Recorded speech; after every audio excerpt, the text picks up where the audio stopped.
जो गठबंधन जैसे और जहां पर जिस राज्य में जैसे गए थे उनको मोर और लेस उसी तरीके से काउंट किया गया है। आलोक जी, आपको भी सीटों का फायदा हो रहा है, ज्यादा फायदा हो रहा है, लेकिन प्रधानमंत्री नरेंद्र मोदी, उनकी लोकप्रियता राहुल गांधी से डबल से भी ज्यादा है। रुको जरा, सब्र करो। यशवंत देशमुख जैसे हमारे जो साथी हैं, और ये एक नया पैटर्न मोदीनामा पढ़ने का है, इस तरह के सर्वेज लाकर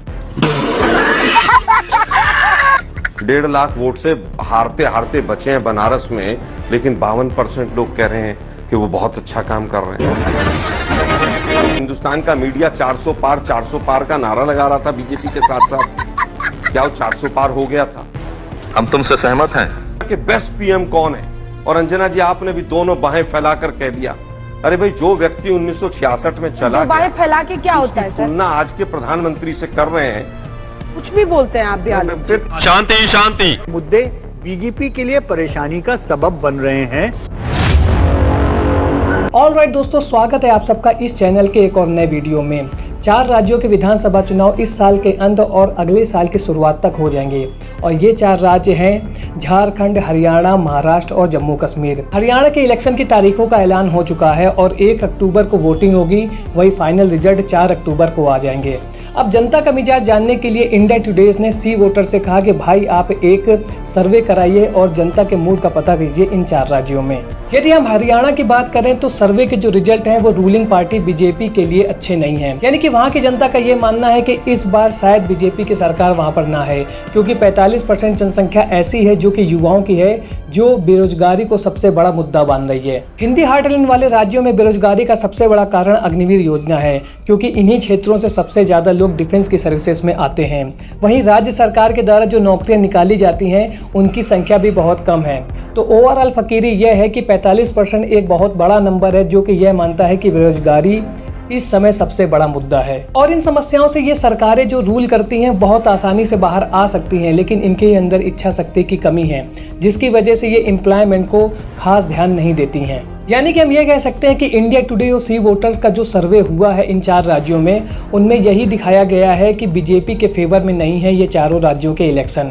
और ऐसा भी माना जा रहा है कि यदि ऐसी ही स्थिति बनी रही तो हो सकता है कि इन 3 राज्यों यानी कि झारखंड को छोड़ करके महाराष्ट्र, हरियाणा और जम्मू कश्मीर में बीजेपी शायद सरकार भी ना बना पाए। लेकिन जो प्रो गवर्नमेंट न्यूज़ चैनल है उनकी दिक्कत ये है कि वो शायद मोदी जी की लोकप्रियता के बल पर इन विधानसभा चुनाव को जिताना चाहते हैं, और यही सबसे बड़ा कारण लोकसभा में भी रहा था कि ग्राउंड लेवल की स्थिति को ना समझते हुए केवल मोदी जी की लोकप्रियता के बल पर ही चुनाव जीतने की तैयारी की गई थी, और न्यूज़ चैनल भी इसी धारणा को आगे बढ़ा रहे थे, जिसका सबसे बड़ा घाटा हमको हिंदी हार्टलैंड के जो स्टेट्स हैं उनमें देखने को मिला। इसमें महाराष्ट्र, राजस्थान, उत्तर प्रदेश जैसे राज्य आते हैं जहाँ पर बीजेपी की सीटें बहुत तेजी से घटी। इसमें हरियाणा भी शामिल है। ओवरऑल हम ये कह सकते हैं कि विधानसभा के जो चुनाव होते हैं वो लोकसभा से अलग होते हैं, और विधानसभा के चुनाव के मुद्दे राज्य के लेवल पर डिसाइड किए जाते हैं, यानी कि जो स्थानीय मुद्दे होते हैं उसके बेसिस पर विधानसभा चुनाव लड़े जाते हैं।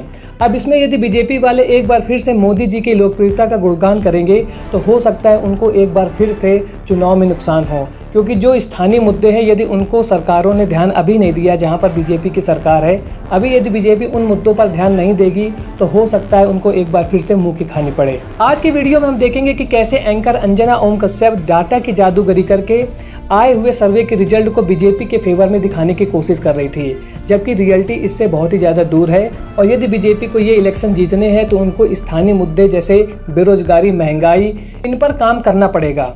लेकिन अंजना ओम कश्यप की जो चालाकी है वो आगे नहीं चल पाई, और कांग्रेस के प्रवक्ता आलोक शर्मा ने अंजना ओम कश्यप की इस कारस्तानी को पकड़ लिया और उनकी जम करके क्लास लगा दी। तो आइए वीडियो को शुरू करते हैं। वीडियो पसंद आए तो वीडियो को लाइक और चैनल को सब्सक्राइब करना ना भूलिएगा।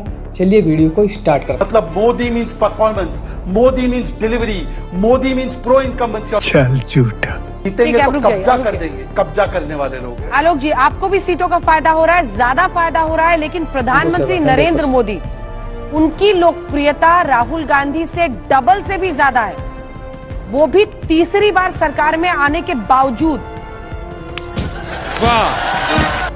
देखिए, मुझे लगता है कि यशवंत देशमुख जैसे हमारे जो साथी हैं, और ये एक नया पैटर्न मोदीनामा पढ़ने का है, इस तरह के सर्वेज लाकर 2 महीने की सरकार, 2 महीने में 4 बिल वापस हो गए, और आप देखिए मोदी साहब का ग्राफ बढ़ रहा है। एकदम झकास। 1.5 लाख वोट से हारते हारते बचे हैं बनारस में, लेकिन 52% लोग कह रहे हैं कि वो बहुत अच्छा काम कर रहे हैं। लेकिन यशवंत देशमुख साहब शायद टोटल भी नहीं कर पाए तमाम परसेंटेजेस का।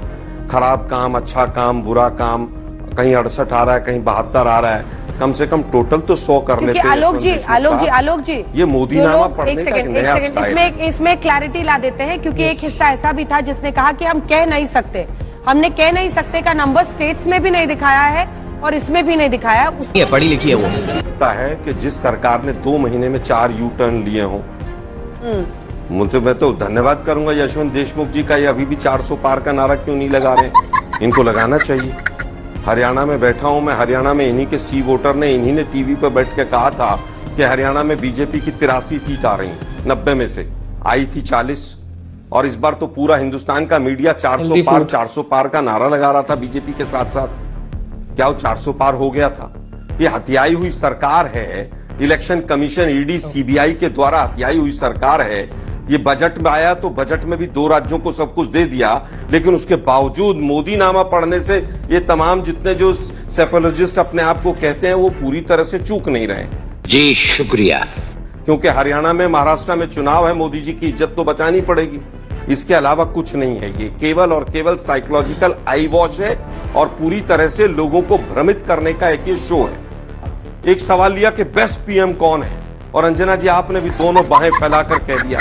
अरे भाई, जो व्यक्ति 1966 में चला गया, बाहें फैला के क्या होता है सर? तुलना आज के प्रधानमंत्री से कर रहे हैं। कुछ भी बोलते हैं आप भी। मैं फिर कह रहा हूं कि आपने भी पूरा कहा कि भाई मोदी नामक, मैं फिर कहूंगा, दोनों बाहें फैलाकर कहना एक मुहावरा है और उसमें कहीं कोई आपत्तिजनक नहीं है। वापस आता हूं, देशमुख साहब ये ठीक नहीं है।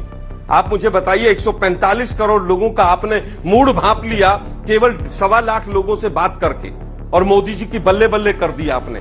दुर्भाग्यपूर्ण है कि इस तरह के शो चलाए जाते हैं। मुझे सख्त आपत्ति है कि भारतीय लोकतंत्र और वोटर्स का अपमान है पूरी तरह से। ठीक है आलोक जी, अच्छा है। देखिए, आपको चलाने का तमा कर जितना बोल सकते हैं आप बोलिए, और आपकी हर बात सिर आंखों पर। 1 सेकंड सर, अब सुनिए ना सर, आपने बहुत बोल लिया, आप नॉन स्टॉप बोलिए। आप सुनिए मेरी बात। आलोक जी बहुत हो गया, आवाज नीचे कीजिए इनकी। आलोक जी देखिए, आप तमतमा कर बोलिए, आप गुस्सा कर बोलिए, आप प्रश्न कीजिए। अच्छी बात है, आपके प्रश्न सिर आंखों पर, लेकिन ऐसा नहीं है। आपका ऑडियो नहीं जा रहा है, मैं बोल रही हूँ इस वक्त, अब आपको भी सुनना पड़ेगा, क्योंकि आप एक तरफा एक व्यक्ति पर लगातार प्रहार कर रहे हैं।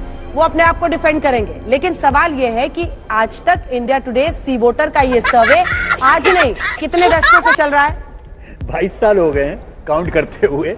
2 दशक से ज्यादा का वक्त बीत चुका है। ऐसे तमाम उतार चढ़ाव इसमें आए हैं, जिसमें जनता का मूड भांपने के लिए एक कोशिश होती है। आपका ऑडियो नहीं जा रहा है, आपको सुनना पड़ेगा अभी, उसके बाद आप चिल्लाइएगा। जितना गाली गलौज करना हो, बाहें फैलाने की बात करनी हो कर। अरे सर, मुझे बोलने का मौका दीजिए। अंजना जी, मुझे बोलने का मौका दीजिए। आपने दिखाया कि कामकाज अच्छा या खराब है। आपने 72% का ब्रेकअप दिखा दिया। 72 में से 34% क्या है? 34% मोदी जी के खिलाफ है। और उसके बाद आपने 28% दिखाया ही नहीं कि वो पक्ष में है या विपक्ष में। मतलब इस चालाकी को भी उजागर ना करें हम यहां पर बैठकर। इस तरह के शो दिखाकर केवल और केवल कह नहीं सकते। आपने सुनी मेरी बात? कह नहीं सकते वाले 28% थे। हर कैटेगरी में कह नहीं सकते वाले, जिन्होंने कहा हम नहीं बोलेंगे इस पर, हम इस पर जवाब नहीं देना चाहते हैं। अंजना जी, अरे आप डाउट पूछे, हम उसका जवाब भी ना दें। अंजना जी, यही तो बाजीगरी है आंकड़ों। अंजना जी, यही आंकड़ों की बाजीगरी। केवल तो आपने भगवान का नाम दिया होता तो उद्धार हो जाता, जितना मेरा नाम आज। कहना है बीजेपी परेशानी में, महंगाई, बेरोजगारी चरम पर है, बीजेपी परेशानी में। भावनात्मक मुद्दे और दिल के मुद्दे कहीं नहीं है, रोजमर्रा के मुद्दे ऊपर आ गए, और उसके बावजूद बीजेपी की सीट बढ़ रही। 2 महीने में 4 मुद्दों पर यू टर्न लेकर भाग गई सरकार। अभी मैंने तमाम आंकड़े बताए।